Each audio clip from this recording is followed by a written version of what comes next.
Imagine it's 15 May 2025. You're a 60-year-old mental health clinician living in Mableton, Georgia, United States. Your name is Cheryl Cozy, and before the sun is fully up, you are already thinking about other people's pain, because that is what your job asks you to carry. You drive to work past strip malls, gas stations, and apartment blocks, telling yourself that one more careful month, one more budget, one more delayed purchase will keep everything in place. Years ago, you borrowed $86,000 for a master's degree because higher education was supposed to be the sturdy bridge to a calmer future. Now the balance has swollen to more than $161,000, and the number sits on the screen like a storm cloud that somehow learned how to charge interest. If you have ever wondered how a society can tell millions of people that education is the path to security and then use that same promise to trap their future income, stay with me. What you are about to hear is not a theory, it is a pattern. It has happened before, and it rarely ends the way people expect. If you find value in this kind of historical clarity, subscribing takes 2 seconds and keeps you ahead of what most people never see coming. Then the letter arrives. Collections are resuming. The pause is over. The quiet years, the years when the system looked frozen, were not years of healing at all. They were years of pressure building behind a wall. And that is what this video is really about. Not whether student debt is large. Everyone knows it is large. The deeper question is what happens after a debt system becomes too big to disappear, too political to reform quickly, and too woven into ordinary life to explode all at once. History shows that these systems do not fail like a bomb. They fail like a ceiling beam in a damp house. First it sags, then it stains, then one day people look up and realize the collapse has been underway for years. Before we go further, there is something important to understand. A student debt crisis is not just a story about big numbers. It is a story about timing. In the first stage, credit expands. Loans are sold as opportunity, like handing out ladders to people standing outside a high wall. In the second stage, prices rise because the ladders are now everywhere and the wall has learned it can charge admission. In the third stage, wages do not keep up, or the degrees do not pay what was promised, or life simply gets more expensive. That is when the debt stops acting like a tool and starts acting like a claim on the borrower's future labor. And student debt has one more feature that makes it historically dangerous. A house can be sold, a car can be repossessed, a stock can be dumped. But a degree is tied to the person. The asset lives inside the borrower while the bill stays outside, like being forced to carry a locked suitcase that gets heavier every year. In the United States, bankruptcy protections were tightened over decades. Congress first limited discharge in 1976. The restriction was moved into the Bankruptcy Code in 1978. The waiting period was extended in 1990. In 1998, the time limit was removed, leaving undue hardship as the main escape hatch. In 2005, even most private education loans were pulled into the same harder world. That is why this crisis can keep walking long after other debts would have been buried. The system was designed not just to lend, but to endure. This brings us directly to the first part of the story. In 1965, when the Higher Education Act helped build the modern federal loan system, the stated goal was access. America wanted more people in college. That part was real, but over time the bridge changed shape.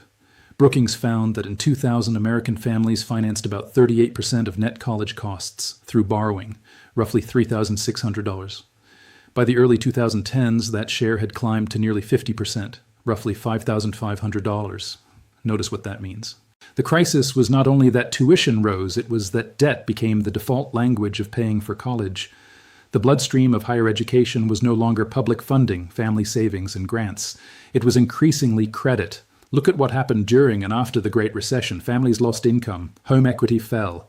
Other forms of borrowing became harder to get. Student loans stepped into that vacuum. They became the emergency tunnel under a collapsing road. This sounds helpful at first, and for some people it was. But once a system learns it can solve affordability with loans, it starts treating debt as a substitute for reform. Instead of lowering the price of the ticket, it extends the length of the payment plan. Instead of asking whether every program delivers value, it pushes the risk onto the student. Instead of fixing the machine, it hands the customer a longer receipt. The result was a slow, almost invisible transfer of risk. Colleges got paid up front. Loan servicers got a system to administer. The government booked assets. But the borrower carried the uncertainty. If wages rose strongly and the degree paid off, the story looked fine. If not, the debt remained. By 2024, New York Fed data showed 43.1 million borrowers with student debt, owing about $1.61 trillion in total, with an average balance of about $37,390. The largest balance pool sat with borrowers aged 30 to 39. In other words, the burden had moved far beyond campus gates. It was now lodged in the prime working years, the very years when people are supposed to buy homes, raise children, build savings, and take risks. Now here's where it gets interesting. The system did not crack first at the top. It cracked where promises were weakest. That is why one of the clearest warning stories came from the for-profit college boom. Corinthian colleges grew fast in the 2000s, selling ambition in bright television ads and enrollment scripts. In 2010, more than 110,000 students were enrolled across 105 campuses. Many were not 18-year-olds drifting through adolescence. They were working adults, single parents, veterans, people trying to restart life after it had already gone off course once. They were sold a ladder during a flood. Then the facts came out. California sued Corinthian in 2013, alleging deceptive advertising and false claims. Federal investigators later found that the chain had misled students about job placement rates and transfer credits. By 2015, Corinthian had sold or closed all its campuses. Students were left holding debt for credentials employers often did not respect. Amanda Wilson, who attended Everest College in Chelsea, Massachusetts for medical assisting, later said she ended up with about $18,000 in federal and private loans, a ruined credit profile, and no job in the field she studied. In 2022, the Education Department announced $5.8 billion in federal loan discharges for 560,000 Corinthian borrowers. Think about that for a moment. The debt had been real enough to collect. The promises behind it were not real enough to keep. That is not a market failure at the margins. That is a warning flare from the center of the system. And the warning was not only about fraud, it was about what happens when easy lending meets weak accountability. If schools are paid whether the student prospers or not, if debt follows the borrower harder than it follows the institution, and if the public hears access, while the contract quietly says liability, the incentives start bending like wetwood. The school expands. The student signs. The future absorbs the shock. That is the first major pattern in the student loan story. Debt does not become dangerous only when it is large. It becomes dangerous when the person with the least power carries the most risk. That distinction matters because modern debt systems are masters of disguise. They can look compassionate while moving risk downward. They can sound inclusive while quietly sorting borrowers by who has family money, who finishes on time, and who can survive years of uncertainty without falling behind. By the time the damage is visible, the contracts have already done their work. Here is something I want you to think about before we go further. When a society says education is the safest investment you can make, but also creates a debt system that even bankruptcy usually cannot erase, who is really taking the risk? Drop your answer in the comments. Seriously. Because what I am about to show you next is the part of this story that most people never hear, and it changes everything. This leads to the second part of this story. Not all student debt crises begin with fraud.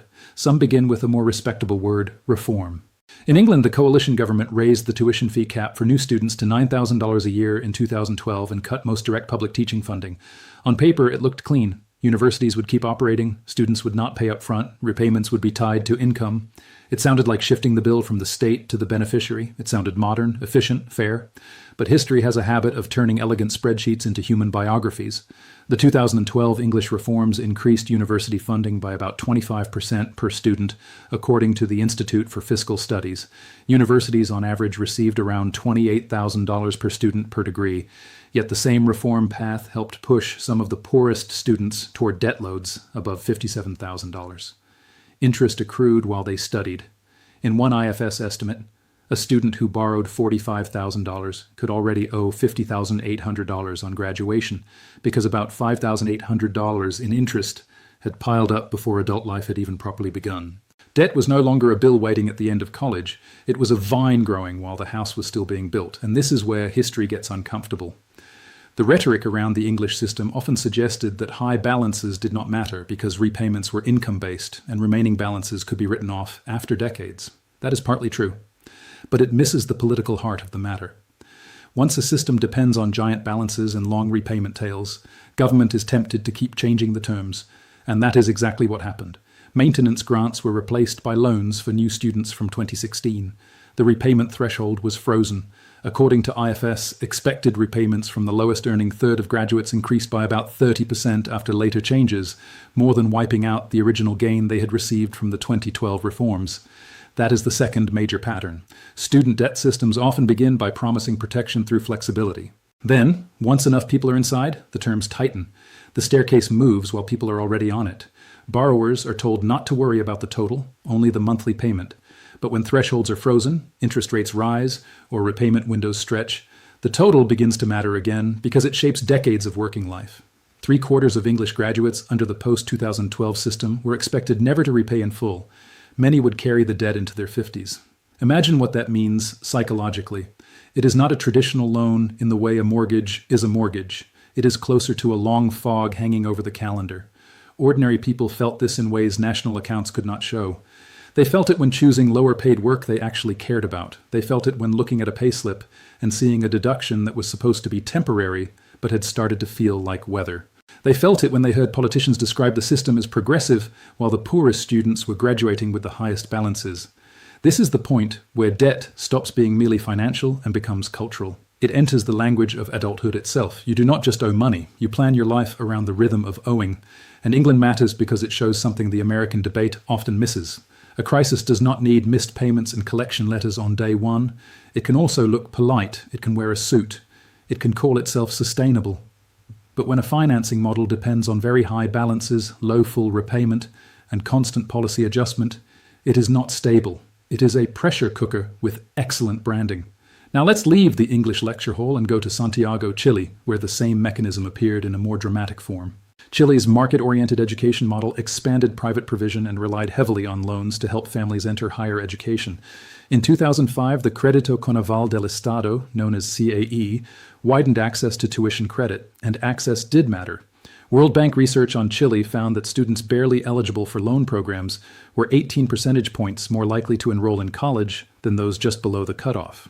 For the poorest students near that line, access to loans raised enrollment probability by 140% from a baseline near 15%.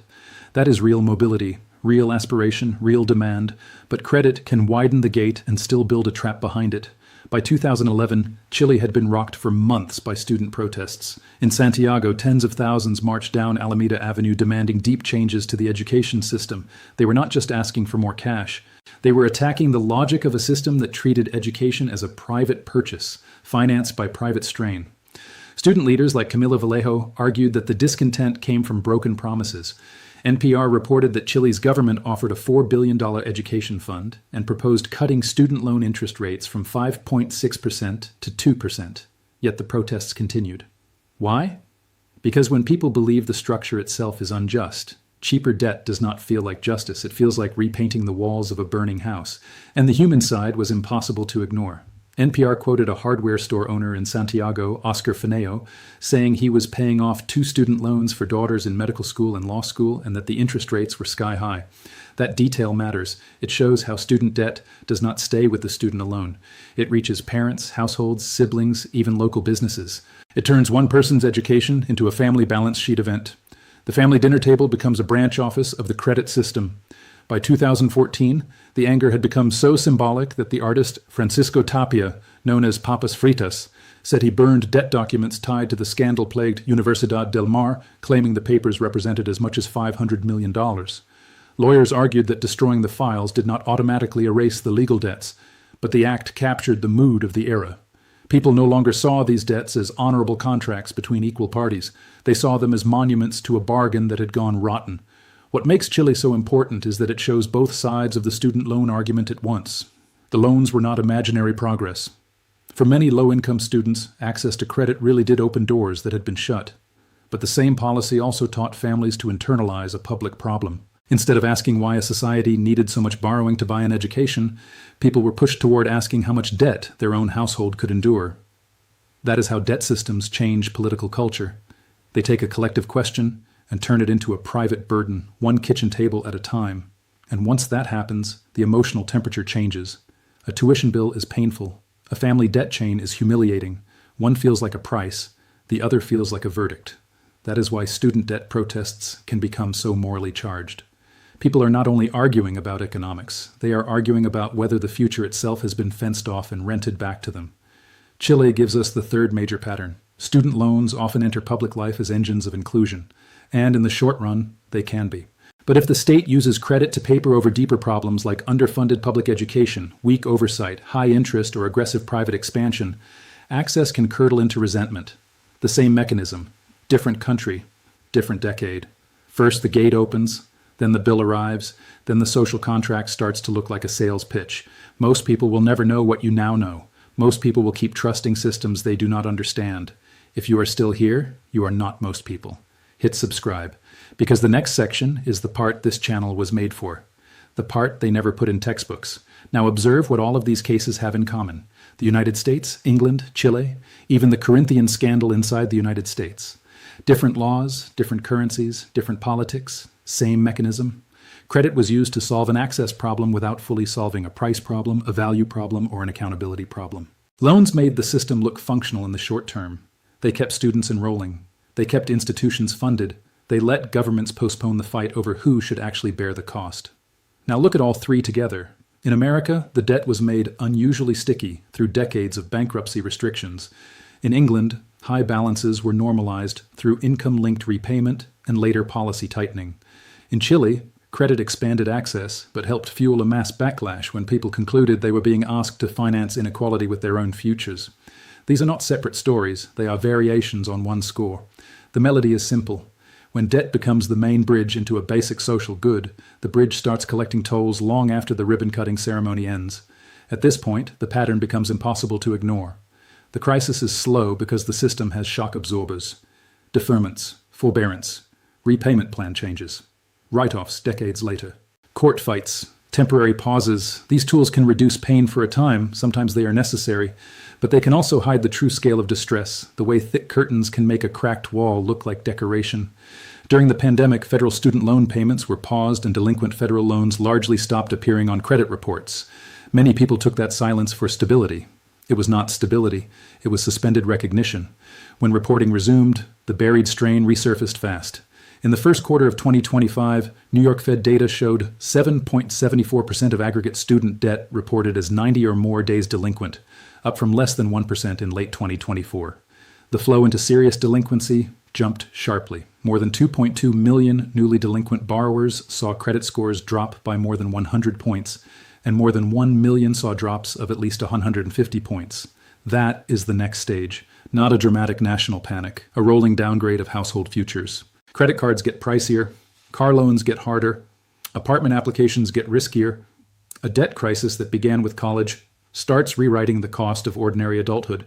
And this is where the human cost comes fully into view. Who gets hurt most in these periods? Not usually the institutions that collected the tuition, not usually the people with family wealth, professional networks, or the ability to wait out a bad decade. The historical record keeps pointing to the same groups: lower-income households, first-generation students, borrowers who did not complete degrees, older borrowers who expected to be done by retirement, and families who trusted the system at face value. In the United States, the Federal Reserve reported that in 2024, the median borrower with outstanding education debt owed between $20,000 and $24,999. That number alone can sound manageable to a comfortable policy analyst. It feels very different if you are earning $45,000 in a high-cost city, helping family, paying rent, and watching interest eat through each month like rust on a bicycle chain. The same Fed report found that 20% of borrowers were behind on payments or in collections in 2024, up from 16% the year before. Among borrowers earning less than $25,000, 27% were behind, compared with 10% for those earning $100,000 or more. That is what debt stress looks like in real life. It follows the income ladder downward. Racial inequality makes the pattern even harsher. The student debt burden in America has long fallen more heavily on black borrowers because family wealth gaps mean college is more likely to be financed with debt and less likely to be cushioned by parental assets. The result is not just larger balances. It is slower repayment, higher default risk, and more years lived under financial drag. Debt here behaves like wet cement poured onto an already uneven floor. It does not create the slope. It hardens it. Age matters too. Student debt is no longer just a young person's issue. New York Fed data for 2024 counted about 3.6 million borrowers aged 60 and older. That should stop us in our tracks. A society that once sold college loans as a brief startup cost now has millions carrying them into the years once associated with retirement and paid-off mortgages. Cheryl Cozy's case is not an oddity. It is a signal. When older adults face student debt collection, history shows the problem has moved from education finance into social structure. It is no longer about campus. It is about old age, work, and dignity. There is also the damage debt does before a borrower ever reaches default. A Federal Reserve study found that a 10% increase in student loan debt causes a 1 to 2 percentage point drop in home ownership during the first 5 years after leaving school. That sounds modest until you picture it at scale.